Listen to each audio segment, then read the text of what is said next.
ಆತ್ಮೀಯ H60 news ಅರ್ಥಾತ್ ಸೀತಾರಾಮ್ ನ್ಯೂಸದ ವೀಕ್ಷಕರೇ, ನಾನು ನಿಮ್ಮವ ಎಂ ಆಯುಧ ಮಲ್ಲಪ್ಪ ಜೊತೆವರು. ತಾವು ಈಗ ಸುದ್ದಿಗಳ ಲೋಕಕ್ಕೆ ಎಂಟ್ರಿ ಹೊಡಿತಾ ಇದ್ದೀರಿ. ಈ ಸುದ್ದಿಗಳನ್ನು ಪ್ರತಿಯೊಂದು ನೋಡೋ ಜೊತೆಗೆ ನಿಮ್ಮ ಅಭಿಪ್ರಾಯಗಳನ್ನು ಹಚ್ತಾ ಇರಿ. ಯಾಕಂದರೆ ಈ ಸುದ್ದಿಗಳು ನಿಮಗಾಗಿ, ನಿಮ್ಮ ಬದುಕಿಗಾಗಿ, ನಿಮ್ಮ ವೈಚಾರಿಕೆಗಾಗಿ, ನಿಮ್ಮ ತಿಳುವಳಿಕೆಗಾಗಿಯೂ ನಿಮಗೂ ಗೊತ್ತು. ಜೊತೆಗೆ ನಮಗೂ ನಿಮ್ಮೊಂದಿಗೆ ಇದೊಂದು ಮಾತಾಡುವಂಥ ಜೊತೆಗೆ ಸುದ್ದಿಗಳನ್ನು ಬಿಡುವಂಥ ಕೆಲಸ. ಈ ಕೆಲಸದಲ್ಲಿ ನಾವು ನಿಮ್ಮೊಂದಿಗಿದ್ದೀವಿ ಅಂತ ಹೇಳ್ತಾ ನೋಡ್ತಾ ಇರಿ ಸುದ್ದಿಗಳನ್ನು.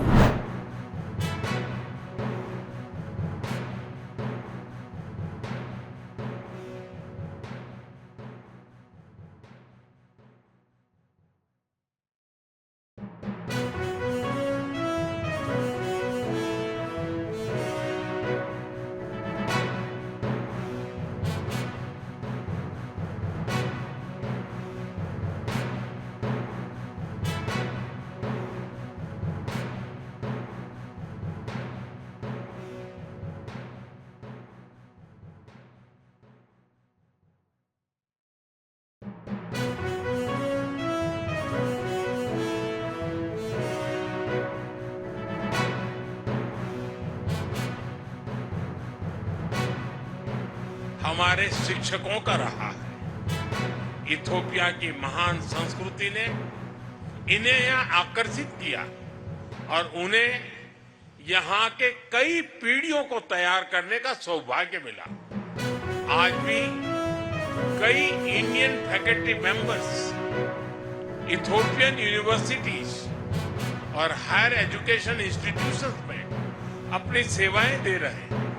फ्रेंड्स, भविष्य उन्हीं पार्टनरशिप का होता है जो विजन और भरोसे पर आधारित हो. हम इथोपिया के साथ मिलकर ऐसे सहयोग को आगे बढ़ाने के लिए प्रतिबद्ध हैं जो बदलती वैश्विक चुनौतियों का समाधान भी करें और नई संभावनाओं का निर्माण भी करें. एक बार फिर इथोपिया के सभी सम्मानित लोगों को 140 करोड़ भारतीय नागरिकों की ओर से बहुत सारी शुभकामनाएं. इथियोपिया के सर्वोच्च सम्मान से सम्मानित किया है. प्रधानमंत्री नरेंद्र मोदी को इथियोपिया के सर्वोच्च सम्मान से द ग्रेट ऑनर निशान ऑफ इथियोपिया से सम्मानित किया गया है. और ये 28वां देश है इथियोपिया जिसने प्रधानमंत्री नरेंद्र मोदी को अपने सर्वोच्च सम्मान से सम्मानित किया है. प्रधानमंत्री नरेंद्र मोदी ने अपने अभिभाषण में कहा कि ये ಎಲ್ಲರಿಗೂ ನಮಸ್ಕಾರ. ನಾಳೆ ಹೊನ್ನಾಳಿ ನಗರದಲ್ಲಿ ನಡೆಯುತ್ತಾ ಇರತಕ್ಕಂಥ ಕನಕ ಜಯಂತ್ಯೋತ್ಸವಕ್ಕೆ ಪರಮ ಪೂಜ್ಯ ಗುರುಗಳಾದಂಥ ಶ್ರೀ ಶ್ರೀ ಡಾಕ್ಟರ್ ನಿರಂಜನ ಪುರಿ ಮಹಾಸ್ವಾಮಿಗಳು, ಈಶ್ವರದತ್ತ ಪುರಿ ಮಹಾಸ್ವಾಮಿಗಳು ಆಗಮಿಸ್ತಾ ಇರೋದ್ರಿಂದ ಪೂಜ್ಯ ಗುರುಗಳನ್ನ ಅರಕೇರಿ ಗ್ರಾಮದಿಂದ ಬೈಕ್ ರ್ಯಾಲಿ ಮುಖಾಂತರ ಹೊನ್ನಾಳಿಗೆ ಒಂದು ಕರೆತರಲು ಒಂದು ಏನು ಸಂಘದ ಎಲ್ಲ ನಿರ್ದೇಶಕರು ತೀರ್ಮಾನ ಮಾಡಿರುವುದರಿಂದ ನಾನು ಯುವಕರಲ್ಲಿ ವಿನಂತಿ ಮಾಡಿಕೊಂಡಿದ್ದೀನಿ. ತಮ್ಮ ಬೈಕ್ಗಳನ್ನ ತರಿಸಿಕೊಂಡು ನಮ್ಮ ಇರ್ತಕ್ಕಂಥ ಪೆಂಡಲ್ ಹತ್ರ ತಾವೆಲ್ಲರೂ ಬಂದ್ರೆ ನಮಗೆ ಕನಕದಾಸರ ಭಾವಚಿತ್ರವಿರ್ತಕ್ಕಂಥ ಬಾವುಟ ಅನ್ನ ಮತ್ತೆ ಒಳ್ಳೆ ಶಾಲೆಗಳನ್ನ ಕೊಡ್ತಕ್ಕಂಥ ವ್ಯವಸ್ಥೆಯನ್ನು ಮಾಡಿದ್ದೀವಿ. ದಯವಿಟ್ಟು ನಮ್ಮ ಯುವಕರು ಎಲ್ಲರೂ ಸಹ 10 ಗಂಟೆಗೆ ಪೆಂಡಲ್ ಹತ್ರ ಬರಬೇಕು ಅಂತೇಳಿ ನಾನು ಈ ಮುಖಾಂತರ ಕೇಳ್ಕೊತಿದ್ದೀನಿ. ಪೆಂಡಲ್ನಿಂದ ಫ್ಲಾಗ್ಗಳು ಕಟ್ಟಿದ್ದು ಅರಕೇರಿಯಿಂದ ಗುರುಗಳನ್ನ ಅದ್ದೂರಿಯಾಗಿ ಅವ್ರನ್ನ ಸ್ವಾಗತಿಸಿ ಕರ್ಕೊಂಡ್ಬರ್ತಕ್ಕಂಥ ವ್ಯವಸ್ಥೆಯನ್ನ ನಮ್ಮ ಯುವಕರು ಮಾಡಬೇಕು ಅಂತ ಹೇಳಿ ನಾನು ಈ ಮುಖಾಂತರ ನಮ್ಮಲ್ಲಿ ಎಲ್ಲರೂ ಸಹ ವಿನಂತಿಯನ್ನು ಮಾಡ್ತಿದ್ದೀನಿ. ಎಲ್ಲರಿಗೂ ನಮಸ್ಕಾರ. ರಾತ್ರಿನೇ ಒಂದು ಮೇಲ್ ಬಂದಿದೆ ನಮ್ಮ ಆಫೀಸ್ ಐಡಿಗೆ, ಮೇಲ್ ಐಡಿಗೆ ಅರ್ಧಂಬರ್ಧ ಇಂಗ್ಲೀಷ್ನಲ್ಲಿ ಕಳಿಸಿದ್ದಾರೆ. ಅಂದರೆ ಕರೆಯನ್ನು ಒಂದು ಈ ರೀತಿ ಹಿಂಗೆ ಇದು ಮಾಡ್ತೀವಿ, ತೊಂದರೆ ಮಾಡ್ತೀವಿ ಅಂತೇಳಿ. ಸೊ ನಾವು ನಿನ್ನೆ ಪೂರ್ತಿ ಅಲ್ಲಿ ಇದ್ವಲ್ಲ, ಸನ್ಮಾನ್ಯ ಶಾಮನೂರು ಶಿವಶಂಕರಪ್ಪ ಸಾಹೇಬ್ರ ಕಾರ್ಯಕ್ರಮದಲ್ಲಿ ನಾವು ಇದ್ದಿದ್ದರಿಂದ ನಿನ್ನೆ ನಾವು ಇಲ್ಲಿ ಯಾರೂ ನೋಡೋಕ್ಕಾಗಿರಲಿಲ್ಲ. ಬೆಳಗ್ಗೆ ಬಂದ ತಕ್ಷಣ ಮೇಲ್ ನೋಡಿದಾಗ ಗೊತ್ತಾಯಿತು. ಕೂಡಲೇ ನಾವು ಎಸ್ ಪಿ ಅವರಿಗೆ ಅದನ್ನು ಕಳಿಸ್ಕೊಟ್ಟಿದ್ವಿ. ನಮ್ಮ ಎಸ್ ಪಿ ಆಫೀಸಿಂದ ನಮ್ಮಲ್ಲಿ ಬಾಂಬ್ ಸ್ಕ್ವಾಡ್ ಮತ್ತು ಡಾಗ್ ಸ್ಕ್ವಾಡ್ ಇದೆ. ಅದು ಬಂದು ಪೂರ್ತಿ ಎಲ್ಲ ನಮ್ಮ ಆಫೀಸ್ ಎಲ್ಲ ಸಂಪೂರ್ಣವಾಗಿ ತಪಾಸಣೆ ಮಾಡಿದ್ದಾರೆ. ಸೊ ಏನೂ ಇಲ್ಲ ಅಂತ ಹೇಳಿದ್ರು ಫಸ್ಟ್ ಗ್ರೌಂಡ್ ಫ್ಲೋರಲ್ಲಿ, ಆದರೂ ನೀವು ಮೇಲ್ಗಡೆನಲ್ಲೂ ನೋಡಿಬಿಡಿ ಅಂತ SP ಅವರು ಹೇಳಿದ್ರಂತೆ. ನಾನು ಹೇಳಿದ್ದೀನಿ, ನೋಡ್ತಾ ಇದ್ದಾರೆ. ಯಾನು ಆ ಥರದ್ದು ಏನೂ ಕಂಡು ಬಂದಿಲ್ಲ. ಇನ್ನೇನಾದ್ರು ಹೆಚ್ಚಿಗೆ ಮಾಹಿತಿ ಏನಾದರೂ ಗೊತ್ತಾದ್ರೆ ನಾನು ತಿಳಿಸ್ತೀನಿ. ಒಂದು ಮೇಲ್ ID ಬಂದಿದೆ, ಅದು ನಾವು ಕೊಟ್ಟಿದ್ದೀವಿ ಕೇಂದ್ರ ತನಿಖಾ ದಳದವ್ರಿಗೂ ಕೂಡ ನಾವು ಕಳಿಸಿದ್ದೀವಿ. ಅದನ್ನು ಅವರು ತನಿಖೆ ಮಾಡ್ತಾರೆ. ನಮ್ಮ ಟೀಮಿಂದನೂ ಕೂಡ, ನಮ್ಮ ರಾಜ್ಯ ಸರ್ಕಾರದ ನಮ್ಮ ಟೀಮಿಂದನೂ ಕೂಡ ಮೇಲ್ ID ಇದೆಲ್ಲ IP ಅಡ್ರೆಸ್ ಎಲ್ಲ ತೆಗಿತಾರೆ. ಮೇಲ್ IDಯಿಂದ ಬಂದಿರೋದ್ರಿಂದ ಅವರು ಪರಿಶೀಲನೆ ಮಾಡ್ತಾರೆ. ನನ್ನ ID ರೀ, DO ನಮ್ಮದೇನು DC ID ಇದೆಯಲ್ಲ, ಮೇಲ್ ID ಅದಕ್ಕೆ ಬಂದಿದೆ. ಅಫಿಷಿಯಲ್ ID ಅದೇ ಅರ್ಧಂಬರ್ಧ ಇಂಗ್ಲೀಷ್ನಲ್ಲಿ ನಿಮ್ಮ ಆಫೀಸ್ಗೆ ಕರೆ ಇದು ಮಾಡ್ತೀವಿ, ಬಾಂಬ್ ಇದು ಮಾಡ್ತೀವಿ ಅಂತ ಹೇಳಿದ್ನಲ್ಲ. 14ನೇ ತಾರೀಕು ಮಧ್ಯರಾತ್ರಿನೇ ಬಂದಿದೆ. ನಾವು ಅವತ್ತಿಂದ ಅಲ್ಲೇ ಇದ್ದೀವಲ್ರಿ, ಪ್ರಿಪ್ರೇಷನ್ಸ್ ಇಲ್ಲೇ ಇಲ್ಲ. ಮೊನ್ನೆ ರಾತ್ರಿ ಪೂರ್ತಿ ಎದ್ದೇ ಇಲ್ಲ, ನಿಮ್ಗೆ ಗೊತ್ತಿದೆ. ನಿನ್ನೆ ಅಲ್ಲೇ ಇದ್ವಿ, ಸಂಪೂರ್ಣ 8 ಗಂಟೆ ಆಯ್ತಲ್ಲ.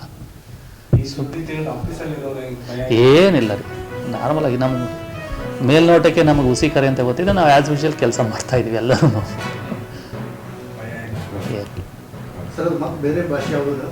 ಇಂಗ್ಲೀಷಲ್ಲೇ ಅರ್ಧಂಬರ್ಧ ಇಂಗ್ಲೀಷ್ ಅಂತ ಹೇಳಿದ್ನಲ್ಲ. ಇಲ್ಲ ಇಲ್ಲ ಇಲ್ಲ, ಅವ್ರು ನಮ್ಮ ಪೊಲೀಸ್ನವ್ರು ತೆಗಿತಾರೆ ಯಾವ ID ಏನು ಅನ್ನೋದನ್ನು, ಯಾವ IP ಅಡ್ರೆಸ್ಗೆ ಬಂದಿತ್ತು ಅನ್ನೋದು ತೆಗಿತಾರೆ, ಗೊತ್ತಾಗುತ್ತೆ. ನಾವು ಕ್ರಮ ಇಲ್ಲ, ಪೊಲೀಸ್ ಇಲಾಖೆಯವ್ರು ಕ್ರಮ ಕೈಗೊಳ್ತಾರೆ. ಅವರು ನಾವು ಕ್ರಮ ಕೈಗೊಂಡಿದ್ದೀವಲ್ಲ, ನಾವು ಪೊಲೀಸ್ ಇಲಾಖೆಗೆ ನಾವು ಇಮಿಡಿಯೇಟ್ಲಿ ಪತ್ರ ಬರೆದು ತಿಳಿಸಿದ್ದೀವಿ. ಚರಂಡಿ ಕ್ಲೀನ್ ಮಾಡಿಲ್ಲ, ಸರ್ ಇನ್ನೊಂದೀಗ ನಮ್ಮ ಕಾಲೋನಿ ಚರಂಡಿ ಮಾಡಿದ್ದಾರೆ. ಮೊನ್ನೆ ನಾವು ವಾಟ್ಸಪ್ ಮೀಟಿಂಗ್ ಮಾಡಿದ್ರಂತ ನಮ್ಮ ಗಮನಕ್ಕೆ ಇಲ್ಲ. ಅದು ಯಾವಾಗ ನಾವು ರೈತರ ಕೆಲಸ ಹೋಗಿತ್ತು ನಮ್ಗೆ ಗೊತ್ತಿರಲ್ಲ. ನಾವು ವಾಟ್ಸಪ್ ಮೀಟಿಂಗ್ ಮಾಡಿದ್ರು ಅಂತ ಹೇಳಿದ್ರು, ಅದು ಮುಗಿಸಿದ್ರು. ಅರ್ಜಿ ಕೊಟ್ಟರೆ ಏನು ಸಮಸ್ಯೆ ಅಂತ ಕೇಳಿದ್ರೆ ತಿಂಗಳಿಗೆ ಪ್ರತಿ ತಿಂಗಳಿಗೆ ಗ್ರಾಮ ಸಭೆ ಮಾಡ್ತಾ ಇರಿ ಕರೆಕ್ಟ್ ಆಗಿ. ಮೈಕ್ ಇದೆಲ್ಲ ಕೂಕ್ಷಿತ ಗ್ರಾಮ ಸಭೆ ಮಾಡ್ಬೇಕಾರ, ವಾರ್ಡ್ ಸಭೆ ಮಾಡ್ಬೇಕಾರ, ಕಸದ ಗಾಡಿಯಲ್ಲೇ ಮೈಕ್ ಇದೆ. ಆ ಮೈಕ್ ಹಚ್ಚಿ ಬೆಳಗ್ಗೆ ಸಾಯಂಕಾಲ ಗಾಡಿ ರಿಪೇರ್ ಮಾಡಿಸಿ ಒಂದು ವಿಡಿಯೋ ತಗೊಂಡು ನೋಡಿ. ವಾಟ್ಸಪ್ ಮಾಡಿದ್ರೆ ಎಷ್ಟು ಜನ ಊರಿಗೆ ಗ್ರಾಮ ಸೇರ್ಕೊಂಡು ವಾಟ್ಸಪ್ ಮಾಡಿದ್ರು ಅಂತ ನೋಡಿ, ಒಂದು ವಿಡಿಯೋ ಮಾಡಿದ್ರೆ ತೋರಿಸ್ತೀನಿ ಸಾಹೇಬ್. ಎಷ್ಟು ಜನ ಸೇರ್ಕೊಂಡು ಊರಲ್ಲಿ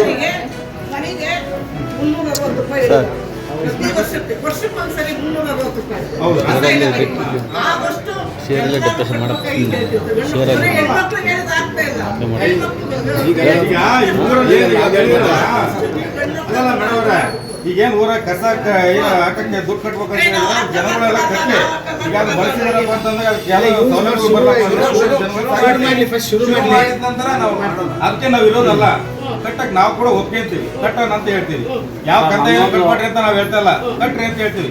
ರೈತರಿಗೆ ಸಮಸ್ಯೆ ಆದಾಗ ಒಂದು ಅವಕಾಶ ಕೊಡ್ರಿ ಅಂತ ಕೇಳ್ತೀವಿ. ಅದು ಬಿಟ್ರೆ ಇವತ್ತಲ್ಲಿ ನಾಳೆ ಕಟ್ಸೇಡ್ರಿ ಅಂತ ಹೇಳ್ತೀವಿ. ಸರ್ ಇನ್ನೊಂದ್ಸರಿ ಆತ್ಮೀಯರೇ, ಎಲ್ಲ ಸುದ್ದಿಗಳನ್ನು ನೋಡಿದ್ರಲ್ಲ, ಏನು ಅನಿಸ್ತು ನಿಮಗೆ? ಇದರಲ್ಲೇ ನಿಮ್ಗೆ ಲೈಕ್ ಆಗಿರ್ಬೋದು, ಡಿಸ್ಲೈಕು ಆಗಿರ್ಬೋದು, ಕಾಮೆಂಟ್ ಬೇಡಪ್ಪ ಅಂತೂ ಅನಿಸಿರ್ಬೋದು, ಕಾಮೆಂಟ್ ಮಾಡಬೇಕಪ್ಪ ಅನಿಸಿರ್ಬೋದು, ಶೇರ್ ಮಾಡಬಾರ್ದಪ್ಪ ಅನಿಸಿರ್ಬೋದು, ಅದು ಮಾಡಬೇಕು ಅನಿಸಿರ್ಬೋದು. ಏನಾದರೂ ಆಗಲಿ ಶೇರ್ ಮಾಡ್ತಾಯಿರಿ, ಈ ನ್ಯೂಸ್ಗಳನ್ನ ಹಂಚ್ತಾ ಇರಿ, ಜೊತೆಗೆ ಇದಕ್ಕೆ ಸಬ್ಸ್ಕ್ರೈಬ್ ಆಗ್ತಾಯಿರಿ ಅಂತ ಹೇಳ್ತಾ H16 ನ್ಯೂಸ್ ಅರ್ಥಾತ್ ಹೇ ಸೀತಾರಾಮ್, ಇದು ಸತ್ಯದ ಕೈಗೆ ನಡಿ. ವಂದನೆಗಳು.